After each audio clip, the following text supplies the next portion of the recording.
this afternoon's very interesting discussion, where we are looking at the issue to do with the young people of our continent. And we're asking, are we going to have them as assets for development, or we are going to have them as security threat in the coming years?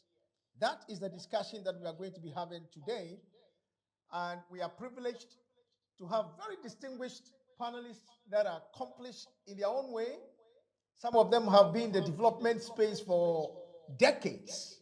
And today we want to discuss this matter. Would we see our young people as assets for development in the next decade, or security threat? That is the subject for discussion. And I'm going to let my panelists introduce themselves. But before we do that, I just want us to know that this program, it's meant to help all of us to find credible ways and means of shaping the future of Africa as far as the Agenda 23 is concerned. So stay tuned, and in a while I'm coming back and I'll ask my panelists to introduce themselves, and then we'll take it from there.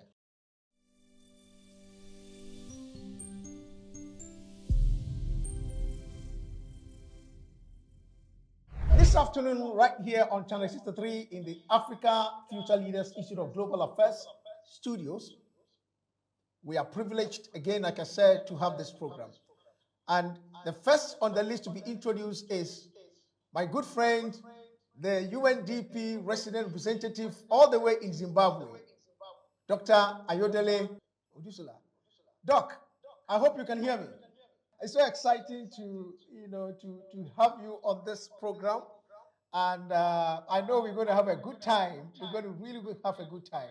So please, Doc, just tell us a little bit about yourself, who you are, what have you done, and where are you currently? My name is Ayodele Odusola.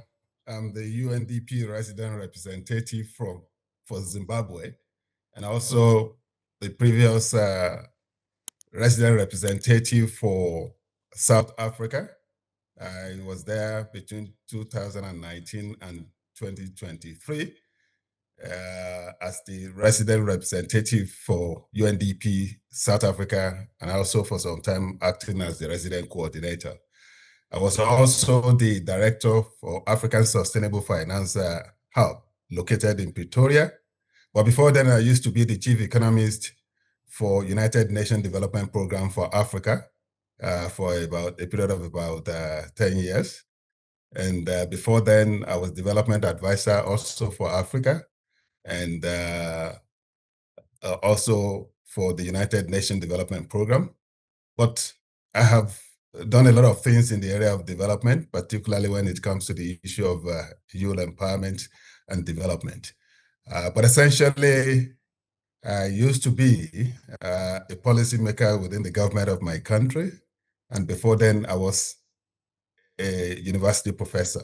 So it's really a pleasure to have you today again in this particular panel, and also the other panelists. Over to you. Thank you very much. Thank you. Let me go all the way to South Africa and ask my very good friend, Tiekie Barnard, the CEO of Africa Shared Value Initiative. Tiekie, I know you can hear me. Please do introduce yourself for us. Thank you. Hello, Doc. I hope you're well. I'm doing well, very well. Thank you. Yeah. My name is Tiekie Barnard, and I'm the CEO of Shared Value Africa. We an organization that, first of all, I have to mention that I'm an African activist. I'm also a gender equality activist, and we're an organization that work across the continent. And we've got country chapters in Nigeria, Kenya. We launch in Ghana on the 3rd of October, and Malawi on the 28th of November. So just quickly, our work focus on entrepreneurs. So for us, it's about empowering our entrepreneurs and helping them to build sustainable businesses from using the concept of creating shared value and value creation for all. That's the one part of our work. The second part is empowering women, and that's where the gender equality side comes in. And the third part is leadership, trying to shift those leadership mindsets to actually support the youth and women. Thank you, Dr. Emmanuel, for being here and for inviting me. Thank you very much, Tiekie, my very good friend, and I'm so proud to have you on this program. Let me go all the way to Canada and to introduce my other good friend, who is also the chairperson of the Governing Council of Africa, Dr. Joseph Attah-Mensah. Joe, I know you can hear me. Wonderful. Joe, just tell us a bit about yourself and how cold is Canada now? Oh, Canada's not cold. It's not cold. It's warm now. All right, good. It's getting cooler. Anyway, thanks for the invitation to be on this program. It's a really an honor and a privilege to be invited to be here. Let me recognize the panelists who are going to be joining us to speak on this topic. Dr. Odusola and Madam Barnard. It's a really an honor to share this platform with you. With Ayo, I've known him for quite a century, so I don't. And he's a great guy, a very intelligent guy. Very not necessarily his intelligence that is given, but his humility and his friendship and his kindness always touches me and inspires me a lot. So I kind of could say that he's like a mentor. In that sense, what am I doing now? I am unemployed. I've retired from the UN Economic Commission for Africa, where I was there for quite some time, and collaborated with Dr. Odusola and his team on a number of fronts. Before going to the ECA in 2004, I was for about 11 years with the Bank of Canada as a senior economist there. So what I think is most interesting is that what I've benefited from working with people like Odusola and others is, the issue of how do we move the agenda of Africa's development, and that is what I did for the almost 20 years with the UNACA, working on issues of regional integration, issues of macroeconomic stability, a bit on governance, and I am happy to share my thoughts. Generally, now I'm just at home, and I read a bit and I write a bit, and so I continue to, although I don't have any well, how do I put it? I'm not employed. I continue to do research on these issues that are pertinent for our continent. So thank you, Dr. Daytumi, for inviting me to be here. And I'm ready to share my thoughts with you. Thank you so much. Wonderful. Thank you so much, panelists. So it's a delight to have all of you today on this platform for us to be discussing this very, very important topic. Now, so this is what we're going to do. I'm going to come around to all of you for your initial comment on the topic. Africa's youth in the next decade. Are they going to be catalysts for development or security threat? So I'm going to start with Tiekie. Just give us your initial comment very briefly, and then we'll go into the details. And then for our guests who are joining and are listening from all over the continent and beyond the continent, please, you can start sending in your comments, your text messages, or your questions in the chat platform. We'll read them out for the panelists to respond to them. So let me come to you, Tiekie. I've known you for some time now, and I know that you're very passionate about young people, about women, about gender issues, and all of that. Tell us what you think about the topic. With Africa's youth in the next decade, would they be a catalyst for development or a security threat from your standpoint? Young people are the greatest catalyst we have.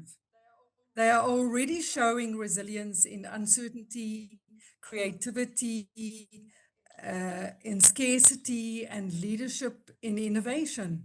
The real threat for me, Doc, is lies not in our youth, but in us failing to invest in them. So we are the youngest continent on earth, with 70% of our people under the age of 30. And at a time when other regions are aging and shrinking, Africa holds the energy, the ideas, and the drive to fuel not just our own future, but the world's. And I honestly, for me, sitting here today and I'm privileged to be here with my fellow speakers as well, is that for me, there is absolutely no doubt that the answer is clear. Our young people are the greatest catalyst we have. Thank you. Thank you, Tiekie. Thank you so much. Let me go all the way to Toronto again. Joe, you just came out of the United Nations Economic Commission for Africa. Where you sit, how do you see the future as far as the next decade is concerned with respect to our young people?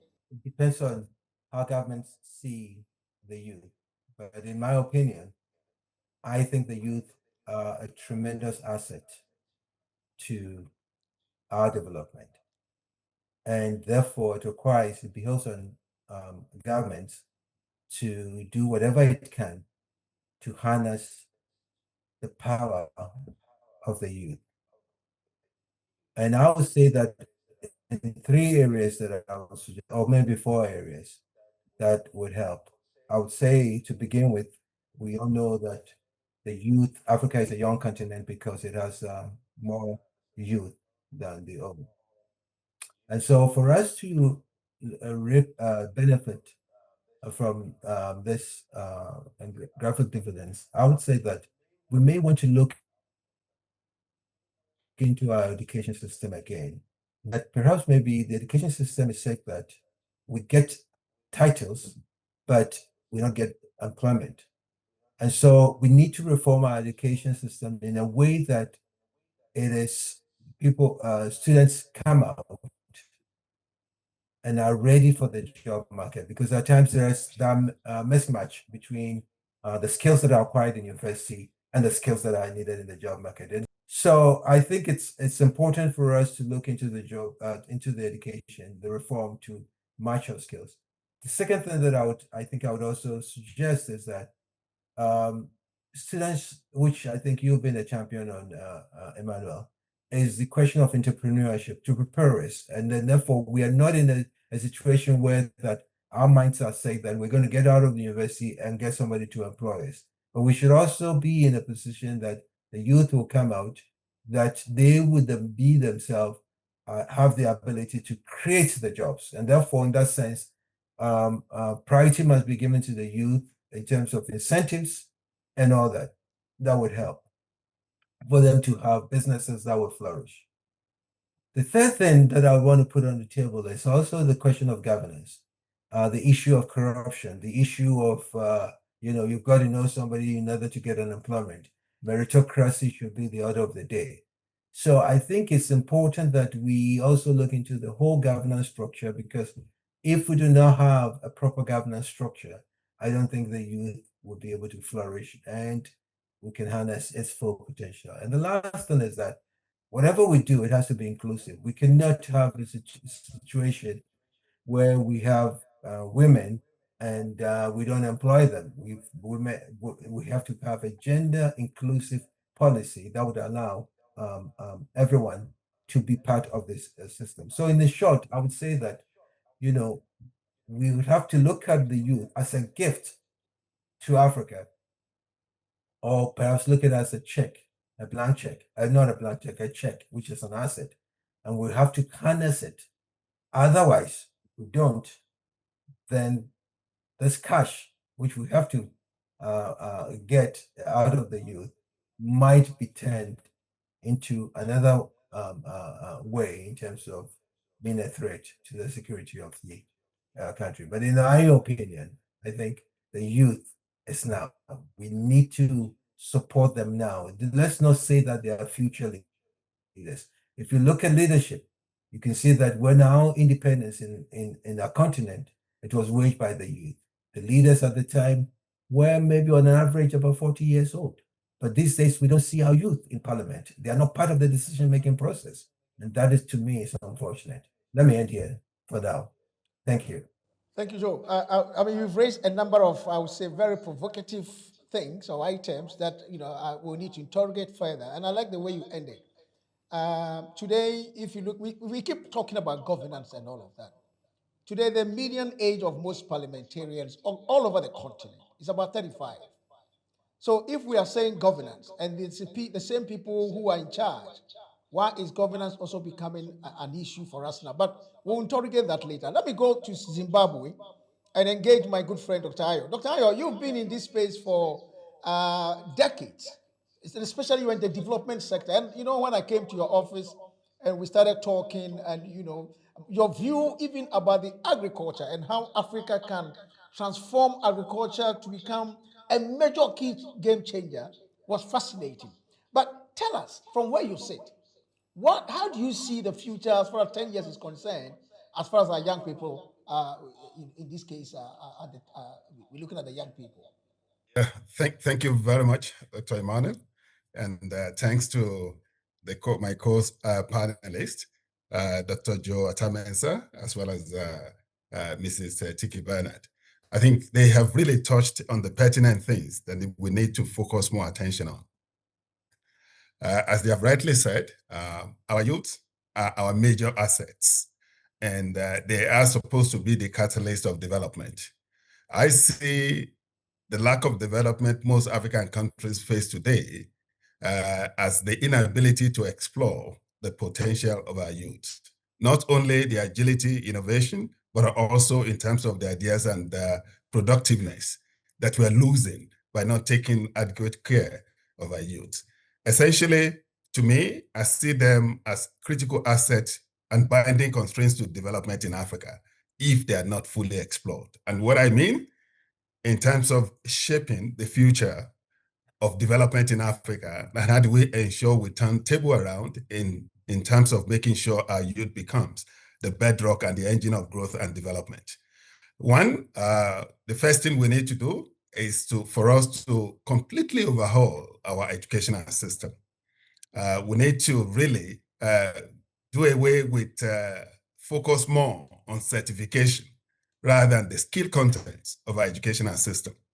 And in this regard, I want to say that not everybody should have the capacity to go to the tertiary institutions.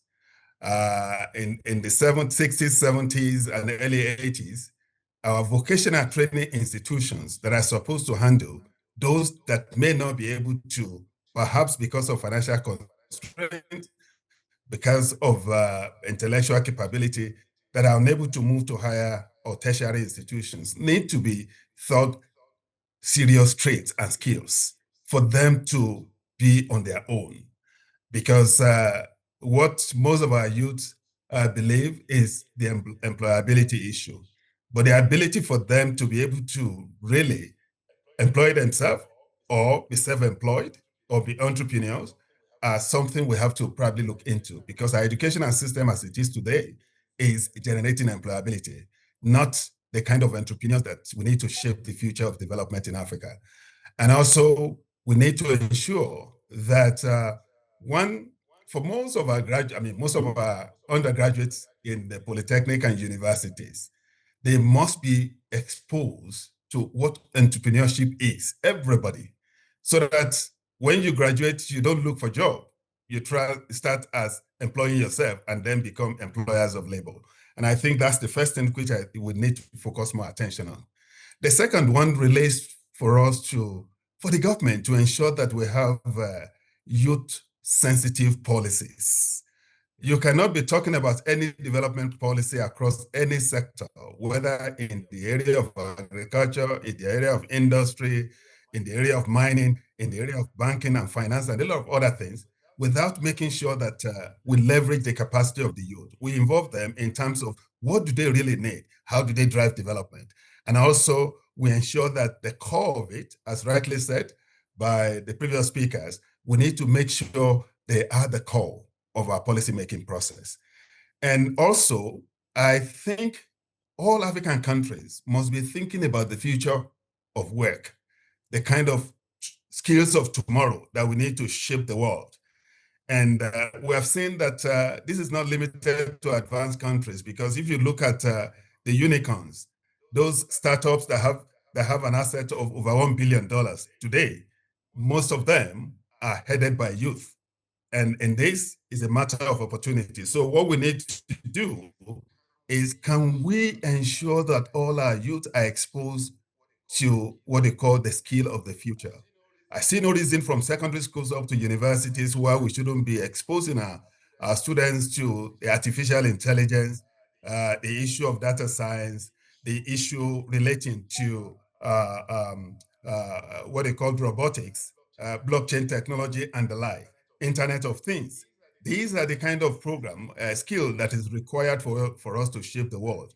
And if we are able to do this, I strongly believe our youth will become not only as assets, but also they will become the drivers of growth and development in Africa. And also, we need to invest heavily across all our youth, so that any youth that leaves the country, then they do not only contribute to where they are, but also they contribute to the countries they have left behind.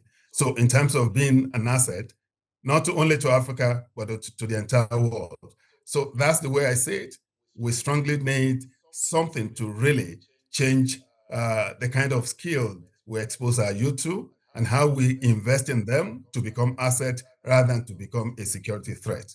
Thank you. Thank you very much, Dr. Ayo.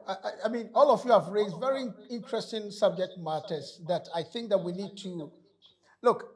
I am in Ghana at the moment, and the youth thing we are talking about is not only about those that are coming from our schools, but also those who are already on the street. Now, currently, most graduates all over the continent have become Uber drivers or Bolt drivers and things of that nature. Critical minds that could benefit the continent in the next decade find themselves in, employment situations that really, that's not what they were trained for. So education is critical. And all of you have underscored the need for us to overhaul our educational policies and the rest. But my question is, Dr. Ayo, I'll start with you. What are the practical ways that this overhauling of our educational system can be done? Must we leave it only to governments? Or is there other innovative ways that this thing can be done? Now, I'm sure you know, being in the development space, that most of our educational budgets all over the continent depend on donors. How then do we transform our educational policies and what have you to ensure that the kind of future skills that you are talking about can be attained? So let me start with you, Dr. Ayo. You've raised something quite pertinent. First, we need a fit-for-purpose educational system. And for us to have a fit-for-purpose educational system, it is something that goes beyond the capacity of the government. In fact, the government is supposed to be a monitoring mechanism in this regard. The private sector needs to play a very strong role.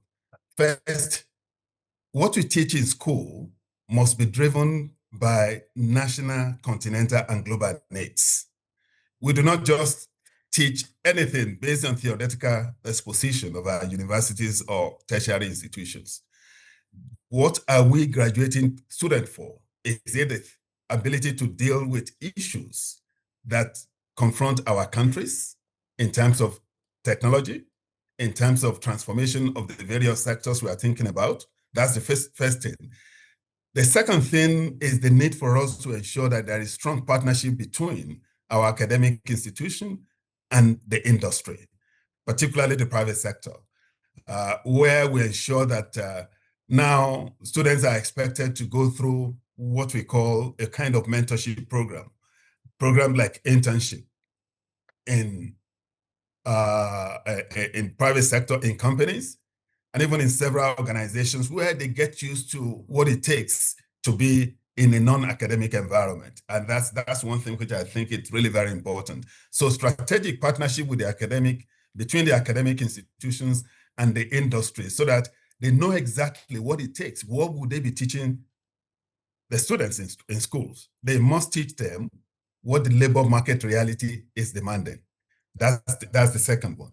The third one relates to the issue of ensuring that we really focus attention on the critical bottlenecks of development. We realize that most things we teach in universities these days, they are not focused on issue of science, technology, and innovation. This is something that we thought is really very important for us to really ensure that this is really addressed.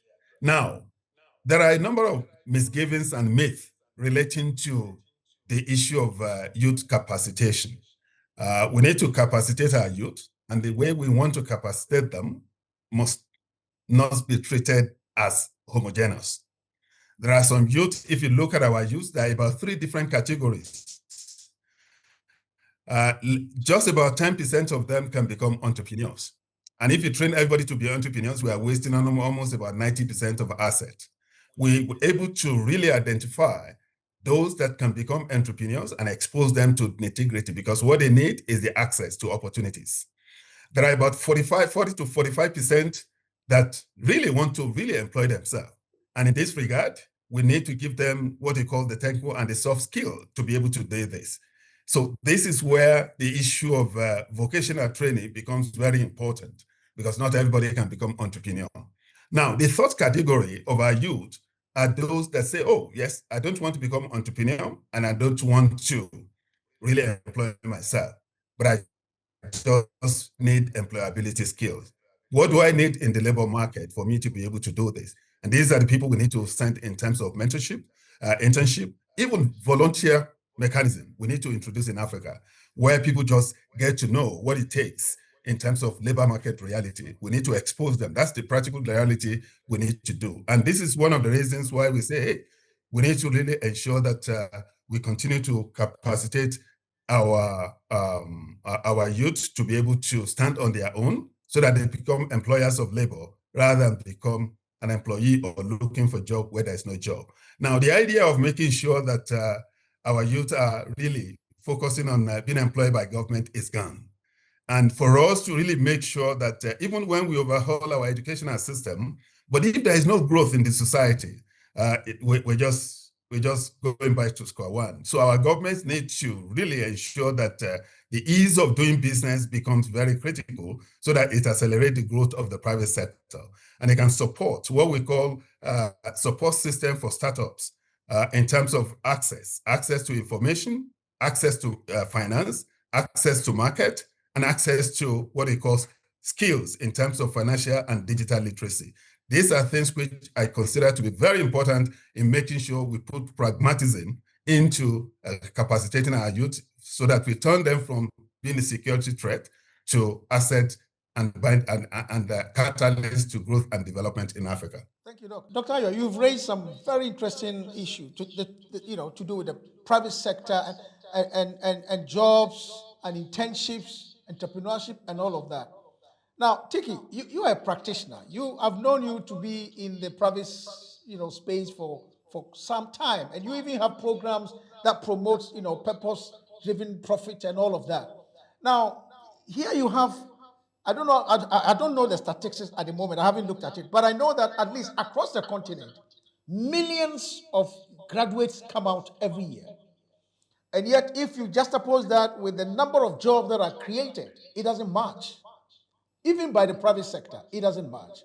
And that is because the private sector is really not growing, it's not expanding for reasons that are known to all of us in terms of taxation, in terms of bureaucracies, in terms of, red tapes, and on all of that. So, Tiekie, the question I'm asking is, if indeed the private sector must support the development of our youth into capacitating them to become assets for development, how do we ensure that practically from where you sit, that process, that idea can become a reality? Dr. Emmanuel, I just quickly want to step back into the educational side that Ayo was talking about now. And I just want to say to everybody on the call here today, the World Economic Forum reminds us that 40% of today's skills will be disrupted by 2030. And even the most highly educated roles will be reshaped by artificial intelligence. So what does that mean in our world? It means that the edge no longer belongs to degrees and those list of credentials that you have, because that's not the skills that we're going to need in the future. The edge belongs to adaptability, to resilience, to creativity, qualities that our young people live and breathe by every day. The World Economic Forum has done a world of work, and the top 10 skills, if you just have to look at them, each one of our entrepreneurs, actually, if I think about the entrepreneurs that we work with, creative thinking. If you're an entrepreneur starting a business, creative thinking is your first, the first step into your business.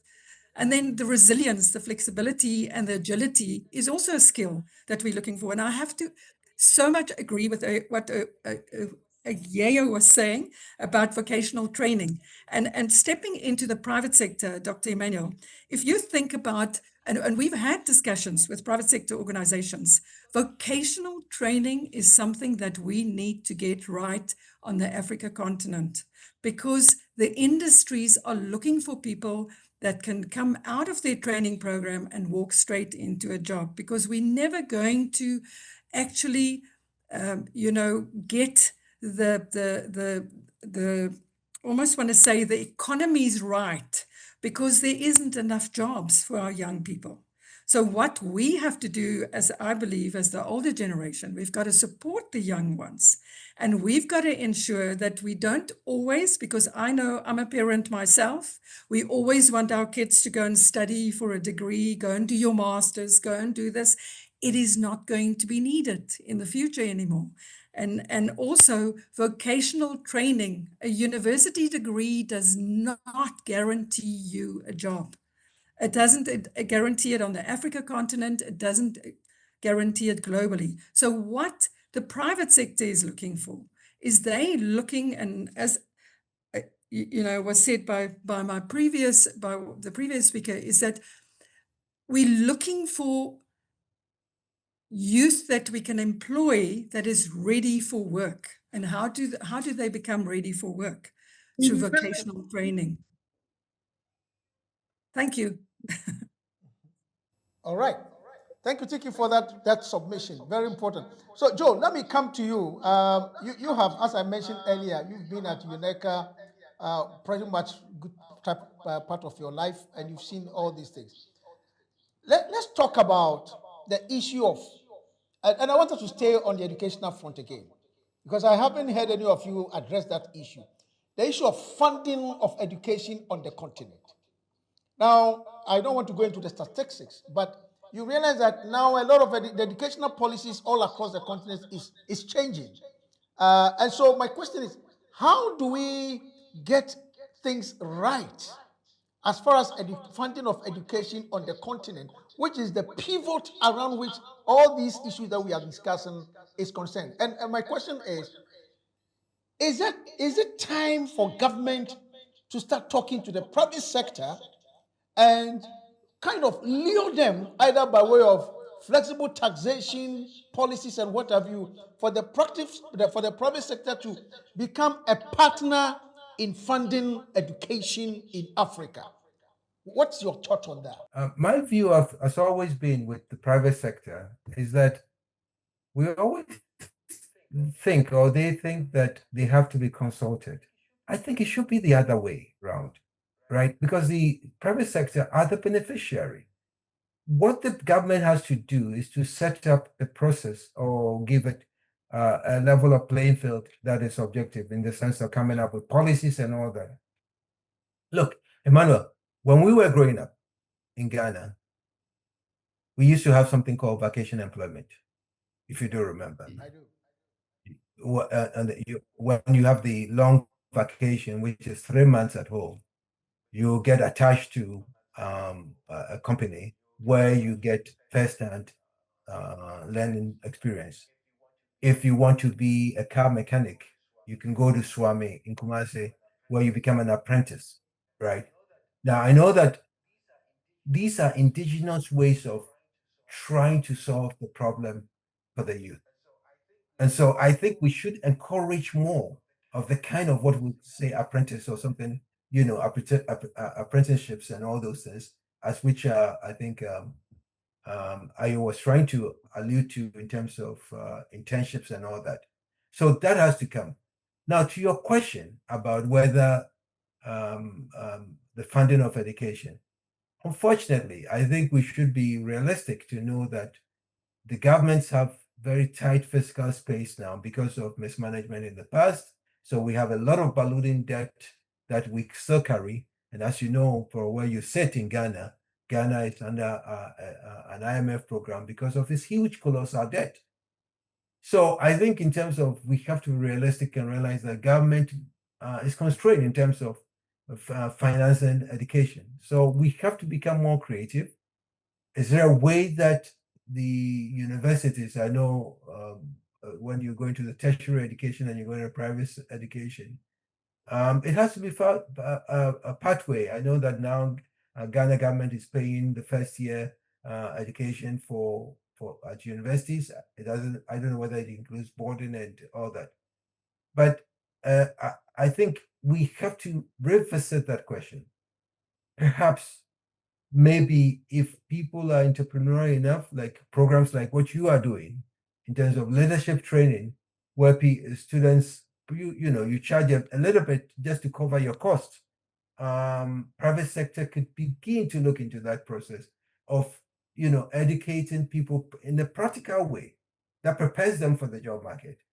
But at the same time, they would have to charge to cover their costs because it's not, for instance, what you do, you have the technology you have got to pay, you have staff which you have to pay, you have other people who you have to pay. So there has to be a way that the private sector is allowed a little bit to do that. But that kind of, let's again come back to education. Most people prefer to take their kids to private schools, right? Why? Because they know that they'll get better, they'll be taught well and prepare them well for their future in terms of whether they have to go to a tertiary education or what have you. So in the same way, if we have private universities, which we know, that they can prepare the youth well for the job market, I think people would pay. I know that, but then the government would have to look into ways in which if it wants to support. But then we have to also realize that the governments, if they come in, they would have to find the money. They would either have to borrow or tax. And if they borrow, they have to find a way to pay for it. So that method of financing would have to be looked into. I'm not saying that the government should not support, but I'm saying that in all practicalities, it is becoming difficult for governments to continue to support education, difficult to support infrastructure. So therefore, you need a new model, a new paradigm to look into that. But I think the most important thing is, again, to tell the youth that as Dr. Ayo said, the era of where government employs as a sole employer is going to dwindle. And so therefore we have to teach our kids, whether it be in a private institution or in a public institution, that they have to become creative. It is nothing. I mean, I think we run around calling ourselves Dr. So and so, Dr. this and that, when you've not even done anything with whatever degree that you have. What we need are the practical people who create jobs and who create the jobs for millions of people. And you asked the question about how many youth. We have about 12 million every year coming out, but there are only 3 million jobs.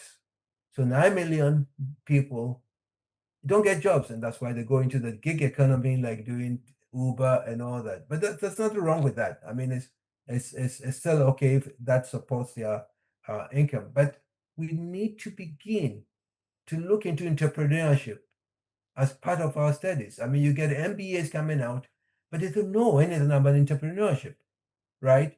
And if you take it in, like, that's why I say indigenous education is important. If you go to our markets, the women are very creative. They don't have the formal education I have, but they are very, very creative. So I think it is important. When I said 12 million, I meant Africa, not Ghana. I'm referring to 12 million youth coming out. We have indigenous education. To me, if you look at the Dangotes of this world, how did they start? We need to study them. They started from the food industry to the cement to our needs. Dangote only business is about the needs of society. You need the cement to build a new home. It goes into the cement. You need food. It's gone into the sugar cane. You need oil. It's into oil. So we have to begin to think about these things, about what are the needs of society. And at the moment, I think the agriculture industry should be one, because we can't feed ourselves.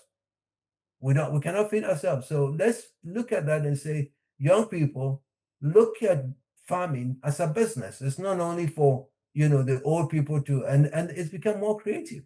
If you look at the service industry in terms of agriculture in North America, it's about 4% of its GDP, but they are self-sufficient in terms of food. So I think we begin to look into this. And so when Dr. Ayo talks about reforming the educational system, it has to be reformed in a way to ask ourselves, what are our needs? What are the needs of Africa? And then you get people who would think creatively to be able to work on the needs of Africa. And food will be important. Technology will be important. We have to have more people who understand issues of artificial intelligence. As Dr.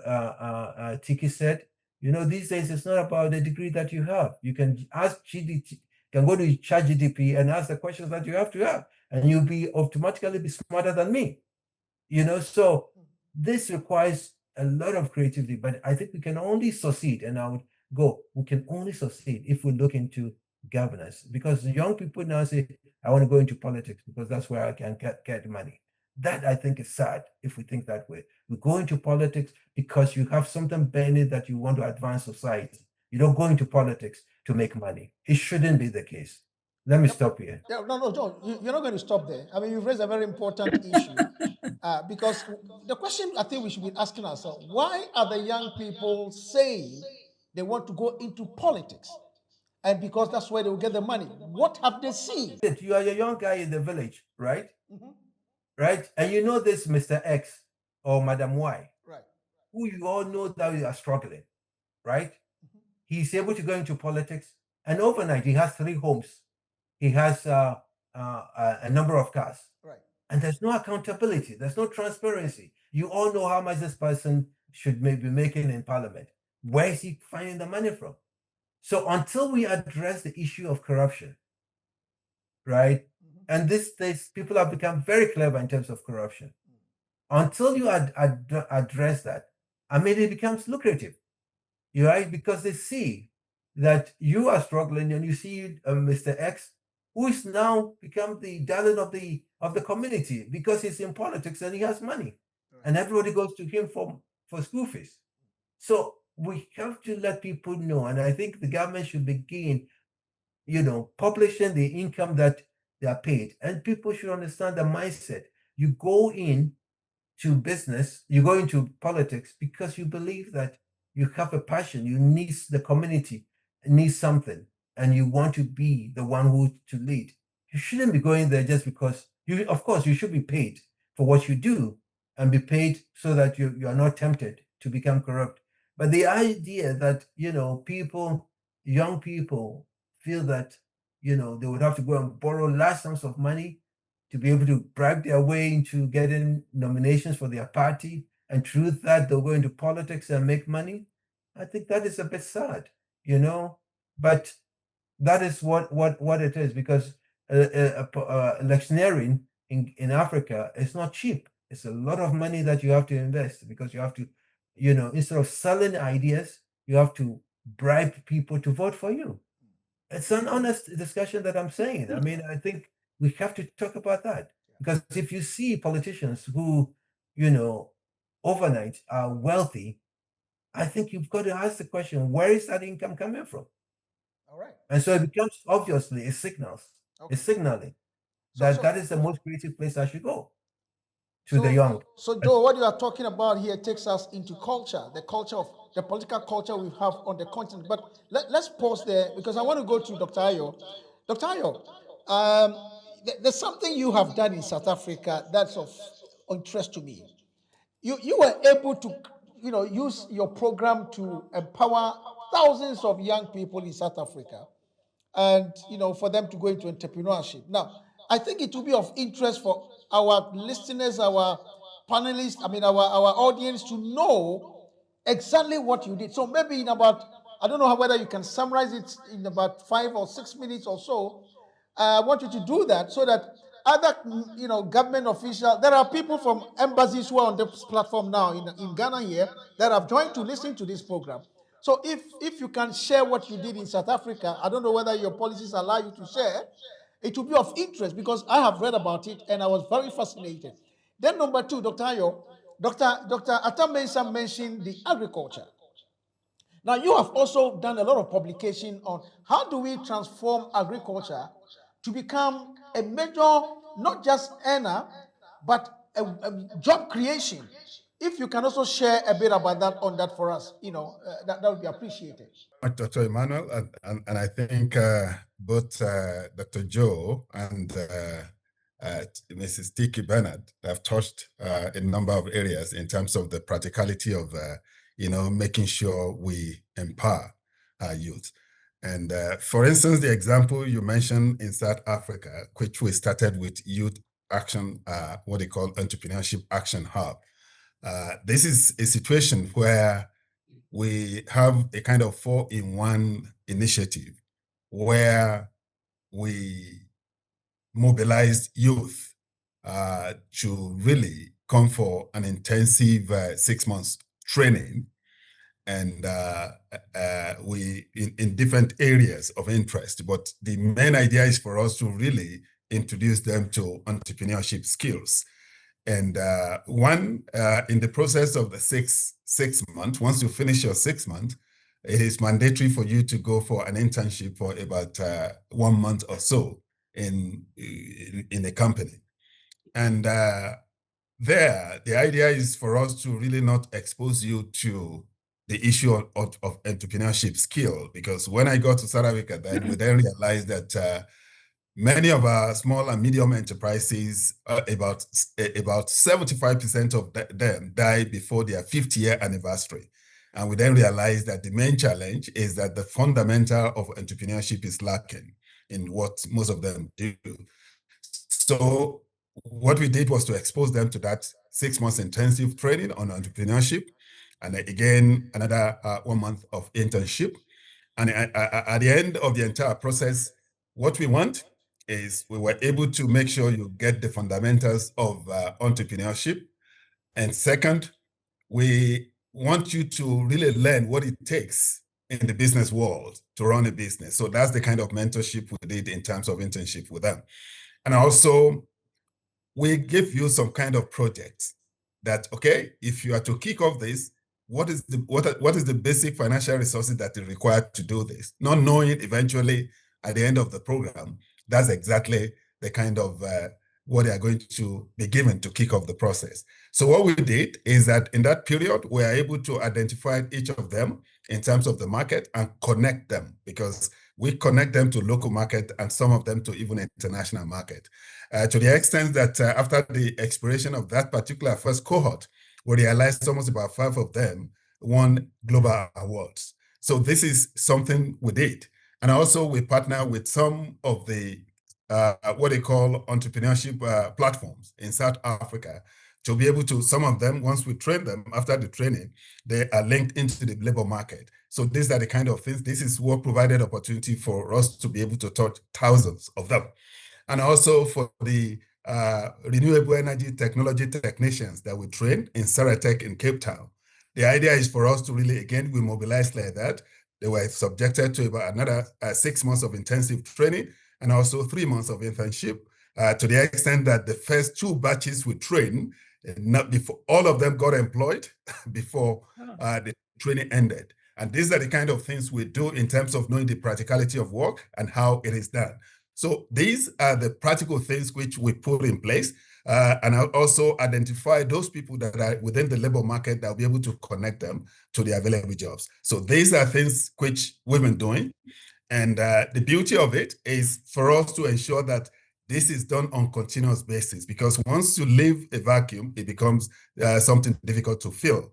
Now, in terms of agricultural transformation, one thing that is very clear is that if you are able to increase the productivity of the agricultural sector, it increases the productivity of the industrial as well as the service sector. In fact, one increase in productivity in agricultural sector led to about 1.2% increase in the productivity of the industrial and manufacturing sector, and another 1.4% increase in productivity in the service sector.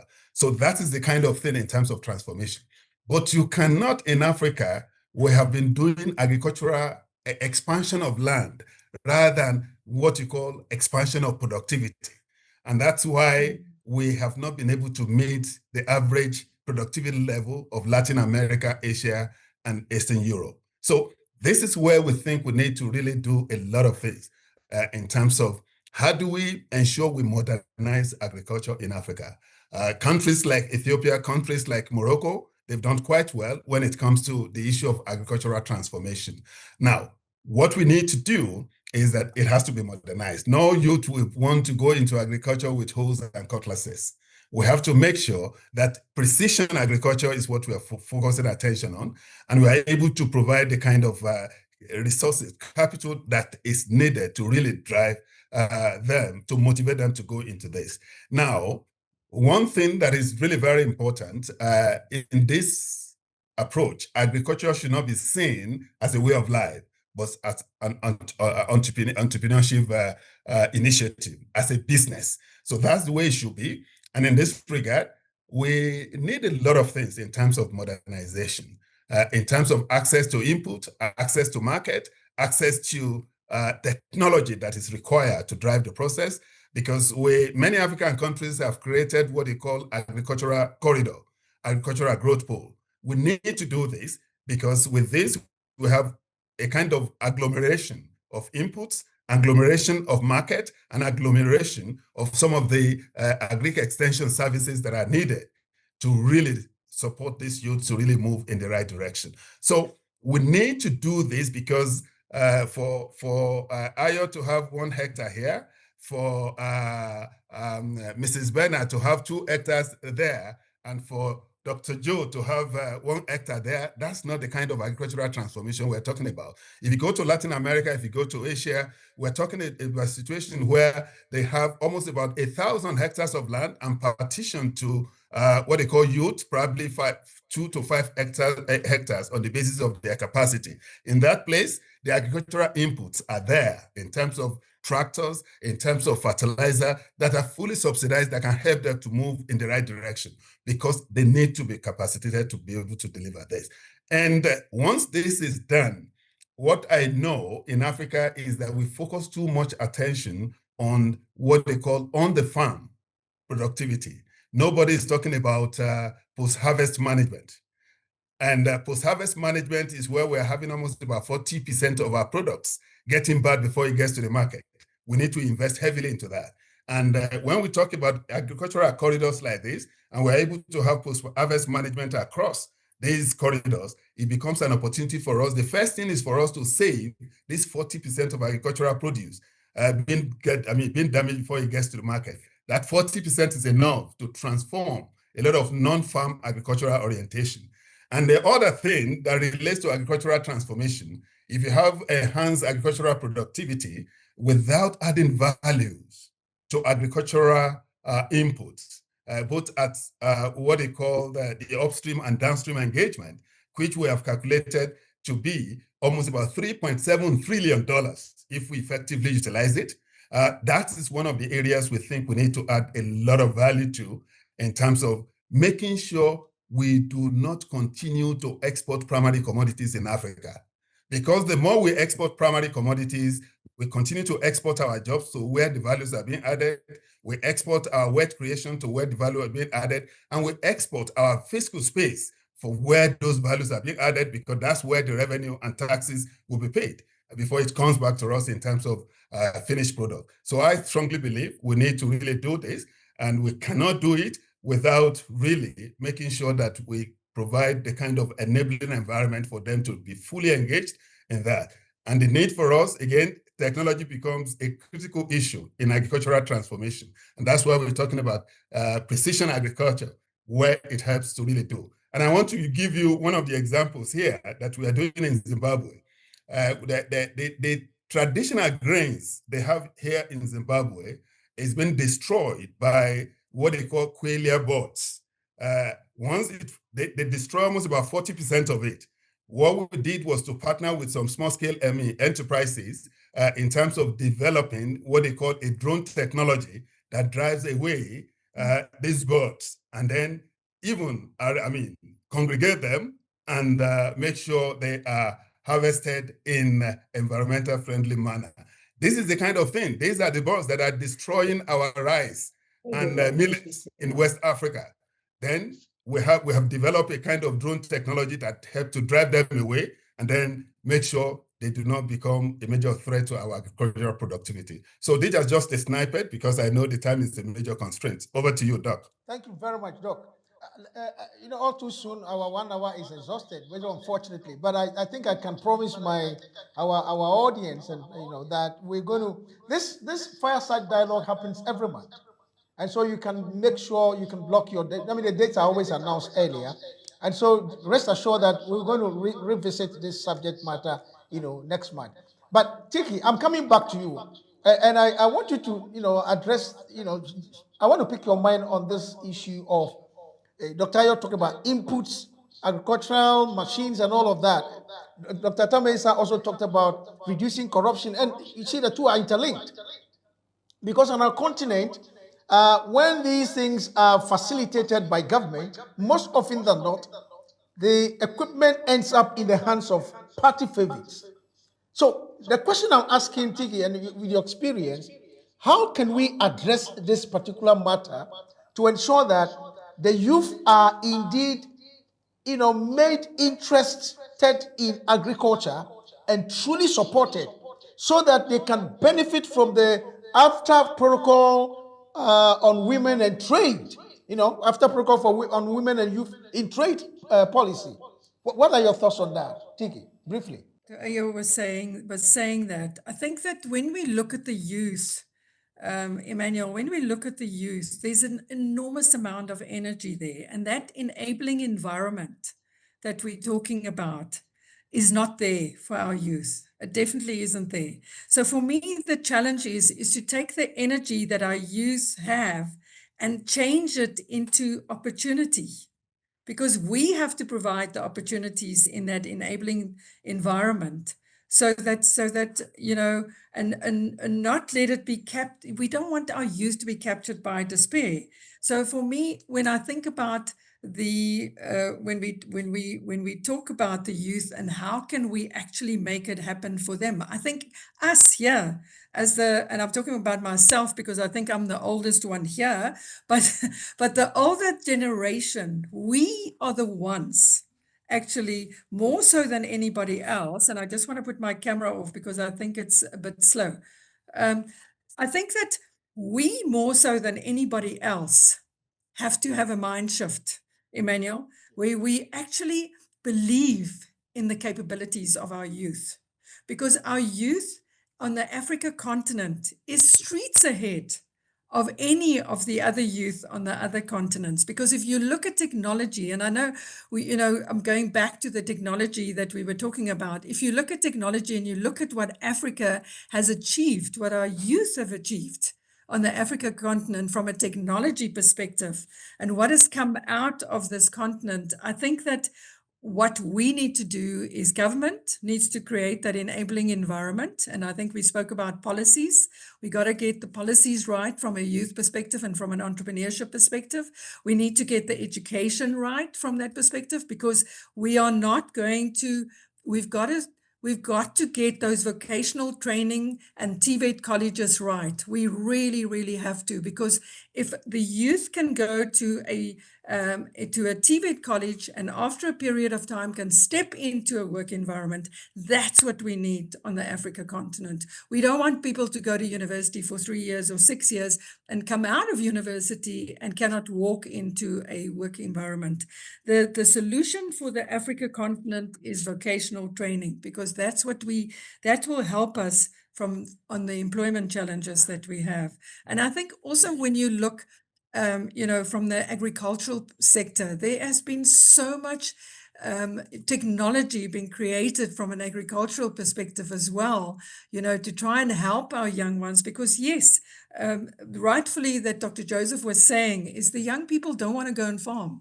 Because who wants to go to the old technology? Because, that's what my dad used to do. I don't want to do that. I want to be something that's a lot smarter than that. So we as governments, we as the older generation, we as business leaders, we have to create that enabling environment for our young people.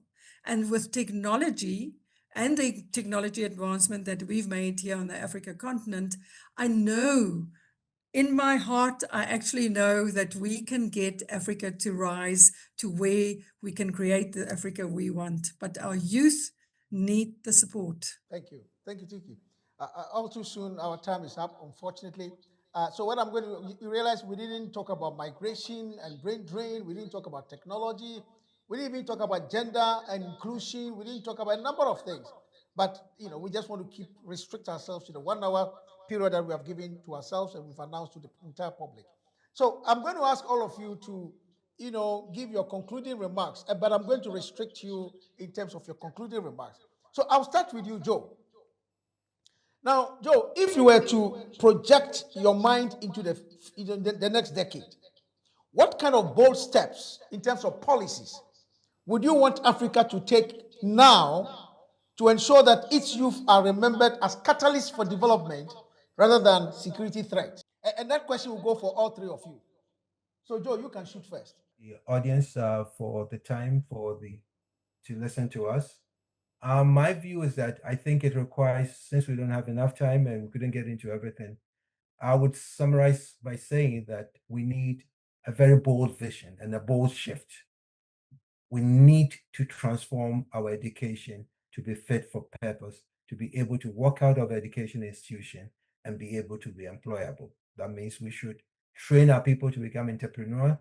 We should train our young people to know how to take calculated risk. Risk is important. It's not every time there's certainty in terms of what you do.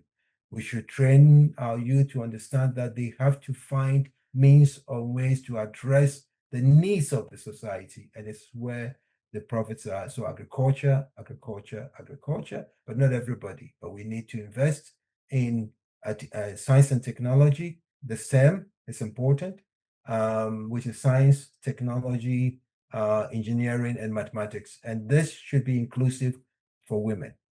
We have to find a way to create jobs. We have to find a way to create jobs. And this is through small, medium, and enterprises. Jobs could be created by giving more incentives in terms of credit facilities, in terms of assisting the youth to be able to carry their businesses before the 5 years that you hold, and we have to guide them in that. I would say governance, stupid. We have to stop glorifying people, corrupt people. We have to find a way to ensure that our governance system is more transparent and is accountable, that it doesn't become a way that everyone to think that that's the best way to get money or to become rich. We have to use technology to leapfrog. That is, so therefore we need continental digital platforms, fintech, e-commerce. All those things should be interrelated to be able to help.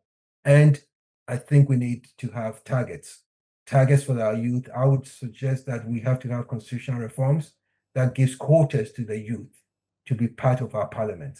It's sad that throughout Africa, you have less than 5% of our youth are in parliament, where decisions which are made would affect them, but they are not part of the decision-making process. And at the end of the day, I would say that if we want to have development, sustainable development for our continent, I think it's high time we look at our youth as our assets, and we should do whatever possible. Governments, private sector, and individuals collectively should do whatever possible to harness the full potential of our youth. That is how we'll get food security. That is how we'll get living standards going up. Then that is how we'll be able to reduce crime, and that is how we'll have peace and security on the continent. So the youth is our linchpin to our development. I thank you, Emmanuel, for inviting me, and I thank the audience for their kind attention. Very kind of you. Thank you so much. Let me go to Dr. Ayo. Tiekie, I'll make you the last because, in Africa, when the elderly speaks, the game is over. So, Dr. Ayo, over to you. Dr. Joe has touched on a number of issues in the conclusion. But the way I see it is we must turn the youth budge into the development opportunities for us in Africa. And in this regard, it requires a lot of very strategic and bold actions for us to make this one happen. The first one is for us to ensure that we have a complete overhauling of the educational system, that we don't just use one brush to paint out colors. The first thing is we need to ensure vocational training is key in dealing with those that cannot move to tertiary education. And for those that are in tertiary education, it is mandatory for all of them to know something about financial and digital literacy, irrespective of the course they are doing it at the university. This is really key to set them up to be able to be on their own. And two, the issue of policy. Policy is really very important when we say, okay, we want the youth to be able to really employ themselves through entrepreneurship initiative. Unless you grow the private sector through value chain development, it will be very difficult. And you have to make sure all the impediments to the growth of the private sector, the growth of SME, small-scale enterprises, are addressed.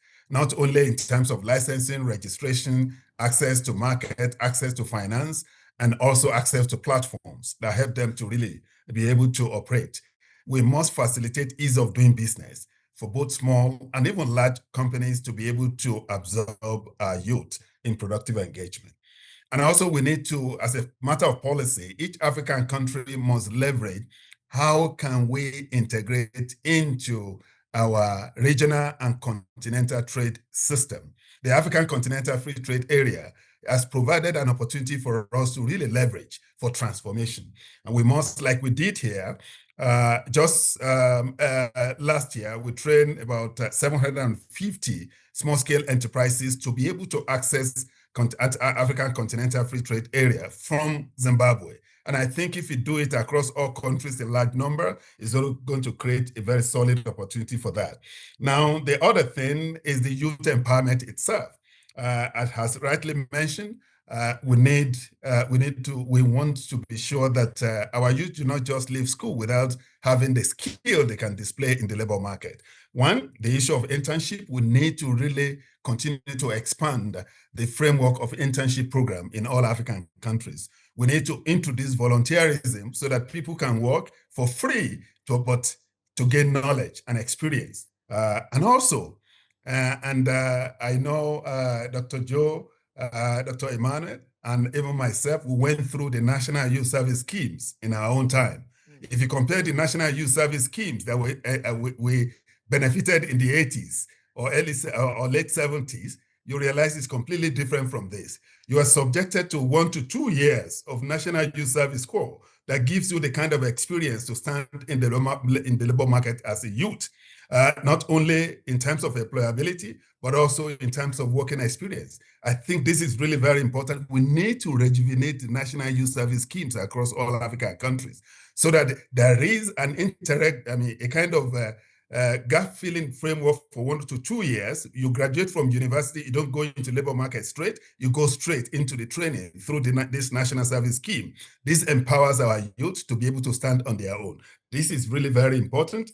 Like I said, digital technology programs is what all of us must, because that is going to be the future of tomorrow, the skill of tomorrow, the future of work.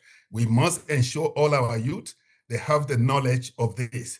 If you see the kind of transformation that our youths are doing through their phone, you know, every youth, irrespective of the level of engagement, has something to offer in the area of digital technology. And we need to expose them to this so that it becomes a lot of opportunity for them to be able to really benefit. If you look at some of our youth that are really, generating income on the basis of being TikTok issue, this is just by using of their phone. It's generating what they call legitimate income for them. So these are issues which I think we need to really do. And in conclusion, I just want to underscore the fact that because of the importance of this and making sure our youth become the asset for all the African continents and countries, the UNDP in 2013, we introduced the Youth Connect, where we bring youth of African countries together every year to come and share experiences and learn from each other, so that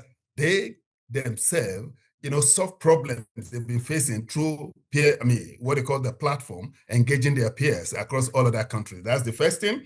And also we have introduced a kind of Timbuktu, where we're planning to raise close to about $100 million every year for almost about 10 years. And the intention is for startups, so that we can generate new set of unicorns, a small startup that can boast of about $1 billion asset within a period of short time. And finally, we introduced what they call African Young Women Leadership Program in partnership with the African Union, where we ensure that every country will get about 2 candidates that we use. Once they are part of it, once they get it, we send them into international organizations so that we expose them to what it takes to really know what is it to work in the United Nations system, what is it to work in the World Bank, what is it to work in the IMF, what is it to work in even African Union and any other international organizations like that. And I hope this will help in moving some of this transformation to the next level, because we must turn the youth board into what they call development opportunities for Africa. Thank you for inviting me, and thank you to all our listeners. Thank you, Dr. Ayo. Thank you very much for that submission. Let me go to you, Tiekie. You are the mother of this session, and as you said, you are the as I said earlier, when you speak, everything is over. So please give us your concluding remarks. I just want to add that to what both Dr. Joseph and Dr. Ayo were saying, is that I think there are 2 solutions for me from an educational perspective on the Africa continent. And I go back to what you said, Dr. Ayo, vocational training. We need to get governments to start supporting vocational training so that we can get our TVET colleges right, in order to get our young people into vocational training, because that is what Africa needs. The second thing is we need to start engaging with the private sector, because the private sector can help to get those TVET colleges right. Because if you're from the agricultural sector, what sort of skills do you need? So then look from a private sector perspective and fund that TVET college that specializes in that particular skill. So for me, it's so important. And I think when we look at what the AU did 2 years ago during the Year of Education, they started World Skills Africa. But I think it's something that they need to build further, that the AU need to build further, is World Skills Africa, because it was created in actual fact to increase the standard of the TVET colleges on our continent. But I think that it still needs quite a lot of work from that perspective. In closing, I just want to say, we were talking today about, so when we ask catalyst or threat, and I want to say that Africa's youth are not a problem to manage. They are the engine of our transformation. They really are. The real challenge for all of us is whether we as leaders will give them the platform, the skills, and the trust to shape the future we all need. Because that is what our young people need, is support. To build the future we want and to create that Africa we want. And thank you to all the listeners. Thank you to my fellow panelists. And thank you for listening to me, because I believe that Africa is where we're building the global future. Thank you. Thank you, Tiekie. Thank you very much to all of you, Dr. Ayo, Dr. Attah-Mensah, and Tiekie. This has been an incredible session. And for our audience, distinguished ladies and gentlemen, Africa Future Leaders Institute of Global Affairs, our mandate is very simple: to prepare, equip, and shape the future with our young people so that they become ethical leaders in the foreseeable future. Our core mandate is by 2050, we would have equipped 1,000 of such young, upwardly mobile professionals in each of the 55 nations of our continent by 2050. So programs of this nature are part of the strategy that we are using. And we cannot thank you enough for being part of this. Now, after this program, the link is going to be broadcasted to widely. So please encourage your friends and your colleagues to listen to it so that all of us can help build the future of Africa together. Now, as I said, Fireside Dialogue happens every month. So next month is going to happen, the date will be announced, the theme will be announced, and the panelists that are going to be assembled to discuss the issues are also going to be announced. It's been a pleasure hosting you this afternoon. My name is Emmanuel Daitumi, and I want to urge you, please remember that Africa indeed needs you. So in whichever way you find yourself, please ensure that whatever you are doing, think about legacy, think about footprints. Don't just be short-sighted and think about only yourself. For your information as well, next month, we are starting a program for all under 50s on this continent. We call it Thriving Under 50. If you are somebody below 50 years, if you're a young couple, if you are people within that age bracket and you want to learn how to avoid midlife crisis, how to plan your financial systems and what to develop your business and all of that, please, when it's announced, make sure you sign up and be part of that program.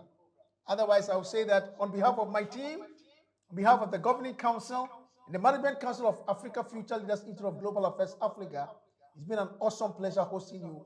I look forward to having you on this show again next month. Thank you so much and have a good evening.